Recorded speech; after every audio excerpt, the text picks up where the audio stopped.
दोस्तों बात करते हैं मजलिस इत्तेहादुल मुस्लिमीन के सुप्रीमो बैरिस्टर जनाब असदुद्दीन ओवैसी साहब उत्तराखंड में चुनाव लड़ने का ऐलान कर रहे हैं। खबरें मिल रही है कि 22 सीटों पर मजलिस इत्तेहादुल मुस्लिमीन वहां चुनाव लड़ेगी।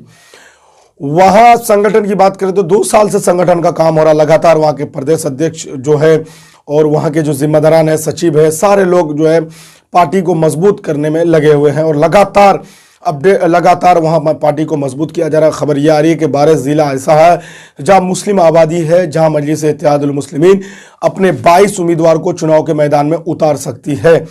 अब देखने वाली बात यह होगी कि मजलिस इत्तेहादुल मुस्लिमीन क्या वाकई वहां चुनाव लड़ती है, अपनी उम्मीदवार खड़ी करती है, या फिर मजलिस इत्तेहादुल मुस्लिमीन का कोई और वहां पर सियासी चाल होगा। ये तो देखने वाली बात होगी। फिलहाल मजलिस इत्तेहादुल मुस्लिमीन की तैयारी और फोकस उत्तर प्रदेश के विधानसभा चुनाव पर है, उत्तर प्रदेश पर टिकी हुई है और मजबूती के साथ मजलिस इत्तेहादुल मुस्लिमीन की तरफ से उत्तर प्रदेश चुनाव की तैयारी चल रही है। कि बिहार के जिस इलाके में मजलिस इत्तेहादुल मुस्लिमीन चुनाव जीती है, वहां के 5 विधायक जो उनके जीत करके आए हैं, तो एयरपोर्ट का मसला सामने में खड़ा हुआ है। एयरपोर्ट या तो बिहार के अंदर है तो 300 किलोमीटर दूर है, या अगर है तो बंगाल के बागडोगरा बंगाल में। ऐसे में सीमांचल में एयरपोर्ट की मांग को लेकर के मजलिस इत्तेहादुल मुस्लिमीन के सुप्रीमो लगातार मजबूती के साथ आवाज उठा रहे हैं और यहां के विधायकों को भी आवाज है। पहले बैरिस्टर जनाब असदुद्दीन ओवैसी साहब का आप वीडियो को देख लीजिए, उसके बाद बात करते हैं। उत्तर प्रदेश वालों के लिए जरूरी है, पहले ओवैसी साहब का वीडियो देखिए। बिल्ली के ख्वाब में छिछड़े होते नीतीश कुमार को यह बात याद रखना चाहिए कि हमारी लड़ाई सीमांचल की इंसाफ की लड़ाई है। वो अकेले हमारी लड़ाई नहीं है, ना हमारे 5 चंबल के, सीमांचल के पूरी जनता की लड़ाई हम लड़ रहे हैं। नीतीश कुमार खुद कमज़ोर हो चुके हैं, वो बीजेपी के बैसाखियों के सहारे पर मुख्यमंत्री बने बैठे हैं। हमको नीतीश कुमार से सिर्फ यही बोलना है कि आप सीमांचल से इंसाफ करिए, सीमांचल को स्पेशल स्टेटस दीजिए, पूर्णिया को बिहार का सेकंड कैपिटल बनाइए, पूर्णिया के एयरपोर्ट का काम करिए। सीमांचल में जब बारिश होती है तो ज़मीन के कटाव के लिए वहाँ बांध का इंतज़ाम कराइए, डैम बना है जो करना है उसका कराइए। जो वहाँ पर डिग्री कॉलेजेस नहीं है, उन डिग्री कॉलेजेस को खोलिए, एजुकेशन का इंतज़ाम करिए। हमारी लड़ाई सीमांचल की लड़ाई है, तो नीतीश कुमार से हम बहैसियत मुख्यमंत्री ये बोल रहे हैं, उनको करना चाहिए।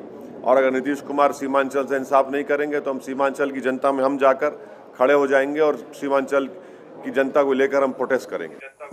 जी हाँ, आप देख लिए जनाब बैरिस्टर असदुद्दीन ओवैसी साहब जो है क्या किस प्रकार से, किस बेबाकी से सरकार को ठाटिन दे रही है, सरकार को चुनौती दे रही है कि अगर आप हमारी मांगों को पूरी नहीं करते हैं। हैदराबाद के सांसद हैं, बिहार में उसकी पार्टी 5 सीटें जीती है, उसके बाद लगातार बिहार के सीमांचल जो कि मुस्लिम बहुमूल्य इलाका है, अल्पसंख्यकों की आबादी अधिकतम है, इसको लेकर के बैरिस्टर जनाब असदुद्दीन ओवैसी साहब लगातार बिहार सरकार को घेरते रहते हैं और काम मांग करते रहते हैं और उसका असर भी दिखता है कई कई जगहों पर कि बिहार सरकार मजबूर हो जाती है सीमांचल में काम करने के लिए।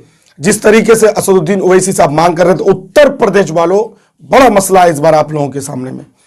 इस बार अगर चाहते हैं कि बिहार वालों ने जिस तरीके से सीमांचल वालों ने 5 नुमाइंदे चुन करके बिहार की असेंबली में भेजा, अगर आप लोग भी चाहते हैं तो आपको इधर उधर की बातों पर ध्यान नहीं देना होगा।